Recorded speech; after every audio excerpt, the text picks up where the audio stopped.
हरिओम. लाओत्सेचा ताओबोध योगदास श्री जयगणेश जोशी यांचे प्रवचन. भीतीयुक्त आदर. लाओत्से सांगतो की ज्यावेळी 6 प्रकारे संबंध सलोख्याने राहत नाहीत त्यावेळी कर्तव्यदक्ष पालक आणि आज्ञाधारक पाल्य यांची स्तुतीसुमने गायली जाऊ लागतात. पूर्वी घरातील कर्ता पुरुष यायची वेळ झाली की घरात शांतता होत असे. कर्ता पुरुष आला की सर्वजण त्याच्या पाया पडत असत. त्याची सरबराई केली जात असे. मोठ्यांसमोर लहान बसत नसत, उभे राहत. त्यातून बसलेच तर नीच्या सणावर सावरून बसत असत. थोरांची अदब राखली जात असे.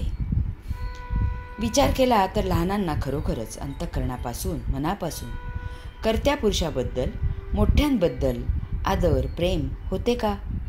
मोठे आले की ते न सांगता आपोआप सावरून बसत असत का?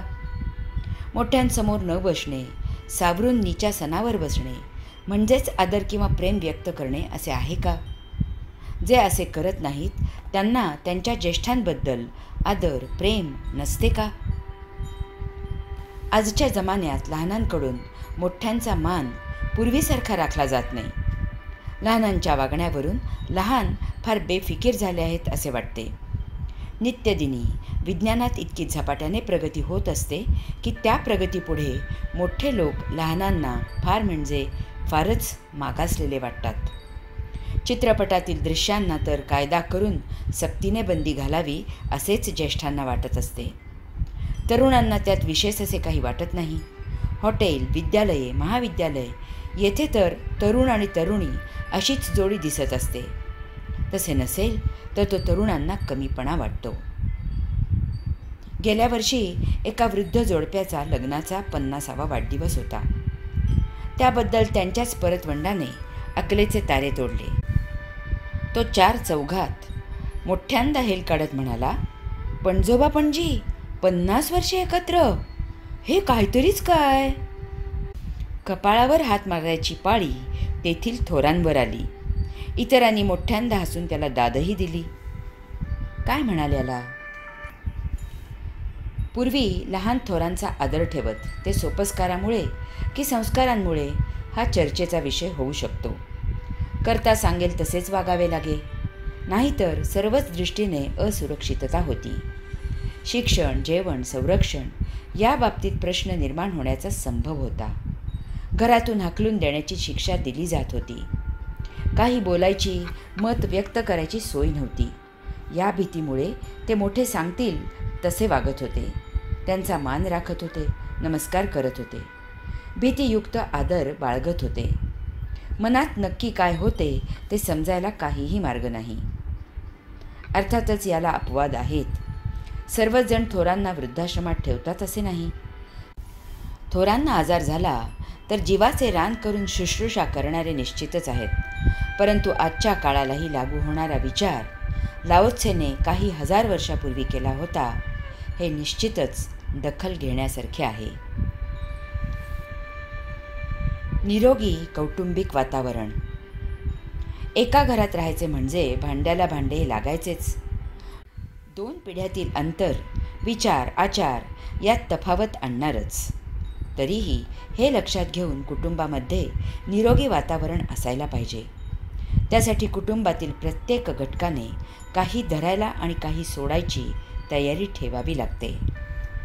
लाओत्सेने येथे कौटुंबिक संबंध 6 प्रकारे सांभाळले नाहीत तर काय होते ते सांगितले आहे.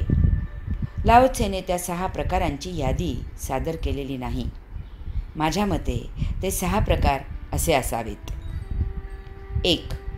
कुटुंबियांना व्यक्ती स्वातंत्र्य असायला पाहिजे. कोणी कोणावर त्यांची मते लादू नयेत. याचा अर्थ स्वच्छंदता असली पाहिजे, तरी स्वैराचार निश्चितच नको. कोणाच्याही वागण्यामुळे कोणालाही त्रास नको.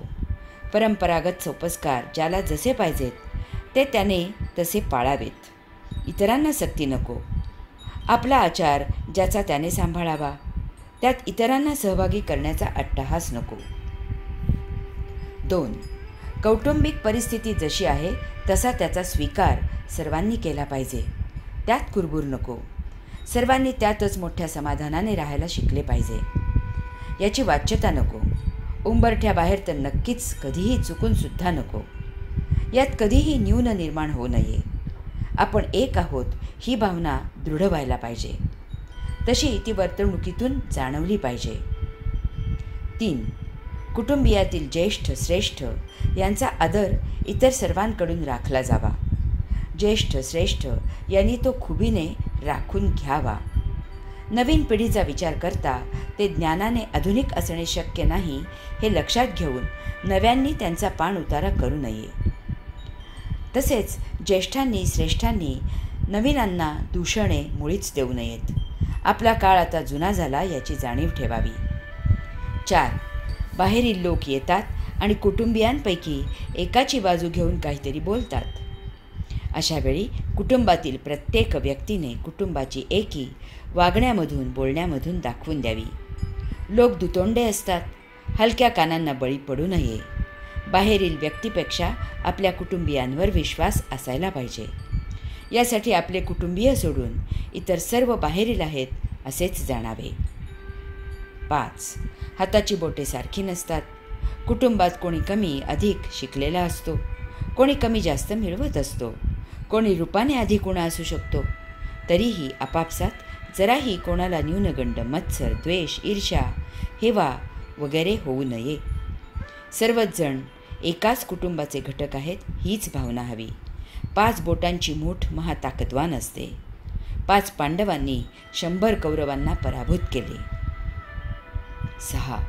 नेहमी आपली झाकली मूठ घट्ट बंद ठेवावी. आपल्याकडे जे आहे त्याचा 4 भिंतीच्या आत सर्वांनी मिळून भरपूर मनसोक्त आस्वाद घ्यावा. कधीही कोणाला काही दाखवायला जाऊ नये. याचबरोबर कधीही कोणाचे काही वाकून पाहायला जाऊ नये. त्यातून काही दिसल्यास मौन धारण करावे. समाजात असूनही अलिप्त राहण्याचे धोरण ठेवावे. हरि ओम.